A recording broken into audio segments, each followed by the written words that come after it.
Well, from restaurants run by robots to vitamins tailored specifically to your individual health profile, it's safe to say the future of food is changing rapidly. Now, today we're taking a deep dive because that's what we do. Other shows just stay shallow. We go deep. We go deep into some of the coolest innovations happening right around the world and exploring how they're changing the way we shop, eat and cook. We don't go deep, but this guy does. For more, we welcome back futurist Michael McQueen. Hello, Michael. Hello, Michael. Morning. You say the biggest story in this space is personalised nutrition based on our own needs as consumers. That sounds fascinating. Correct. We've had this idea for a long time that nutrition's a one-size-fits-all thing, like the food pyramid. Like, it's common sense what's good or what's not. So here, we've got some props today. So we've got a banana and a cookie. Which of these, and this probably feels like a trick question, which is going to be better for you to eat? Banana. Banana, for sure. Yeah, you'd think that, because that's what we're taught, like this idea that that's just an inherently healthy thing. So some research done recently says that actually it depends. It depends on your microbiome as to which of these on any given day is actually going to be better for you. So everyone's got a unique gut health thing. Even identical twins only have 37% of the same microbiome. So you need to be able to figure out what's actually right for you to eat. So there's a company called Zoe that does these at-home tests. You can test yourself and figure out what you actually need in your diet. It'll be very different for every person. So it's not a one-size-fits-all thing. But is there a chance you go around to Zoe's place, you do the test, and Zoe says you can eat the cookie instead of the banana? Absolutely. That's the idea. Often it's unintuitive. The things that actually are best for you, it doesn't fit the one-size-fits-all thing. I've obviously got a biome that says cookies. You need cookies. Lab-grown meat. Your biome speaks very loudly to me. Speaks very loudly to you. Lab-grown meat-free alternatives received mixed reviews initially. You're convinced that this idea is really catching on? Yeah, it's been slow to really catch on, and there's a difference between lab-grown meats and some of the plant-based meats. But if you look at lab-grown stuff, so last week Jeff Bezos from Amazon announced a $100 million investment in this technology. This is taking stem cells from animals and then growing meat. So for people who like meat, they don't want to be a vegan, they don't want to be a vegetarian, but they also don't want to be cruel to animals. This is a really interesting alternative. So a company called Meatable, they're actually producing sausages from pork cells. It's 60 times faster to grow pork to go into these sausages than it is to rear a pig for the same purposes. So cruelty-free, same texture, same flavour, but no animal had to die. So it tastes the same, the early reports are in? Yeah. That's interesting. Yeah. But is it, so if you're a vegetarian, you can't eat it? You probably wouldn't because, ideologically, and this is the tricky thing, this technology is getting better. It's people are mind-stuck about how meat should happen versus not happen. So nobody had to die for it? Correct.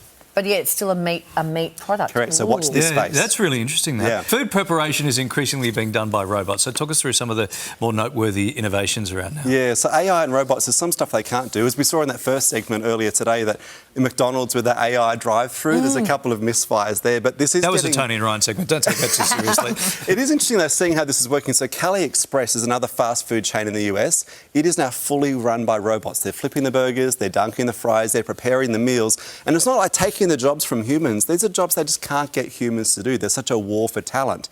The other thing we're seeing is robots being used in abattoirs because the production of meat is, it's not a job that a lot of people want to do, and it's also incredibly risky. So we're seeing a lot of robots being used in meat preparation and food preparation as well from a safety perspective. Yeah, that makes sense. Technology playing a key role for companies trying to figure out the next big taste sensation. Yeah. Wow. What's this all about? This is the holy grail, because if you're a food company, how do you figure out the flavour of next month? And that's what we're able to increasingly do. So it's actually that one of the global experts in doing this is a guy named Tony Hunter. He lives in Brisbane in Australia. He does this globally with food brands. And I was chatting with him recently. There's two tools that he's using. One's called TasteWise, one's called Food GPT. And these monitor the internet. They're using AI to figure out what are the emerging trends before they become trends, like recipe makeups or menus around the world, cutting edge stuff so that companies can get ahead of it. Wow. Okay, well, that's interesting. Can we move on to sustainability? We touched on the sausage before, but what's the future of food production? Well, we did. We just touched on it, didn't we? Yeah. Indeed. Continue, Michael. So sustainability is the big story here. This is what's driving a lot of it. And interestingly, if you think about the impact of sustainability on things like packaging, I love you. It's a valiant effort to hold it together, Larry. You're doing beautifully. Packaging, so Coca-Cola producing plastic-free bottles, so paper bottles for beverages. But we're also seeing in a whole lot of other areas as well. Sustainability is the key driver of this. So one of the things I love is a company in Britain called Win-Win. They're producing cocoa-free chocolate, which actually tastes really good, but it's free of cocoa. Wow. Because cocoa is an issue with deforestation, child labour. So there's some cool stuff. Even vertical farms where we're now growing produce with no soil, a whole lot less water.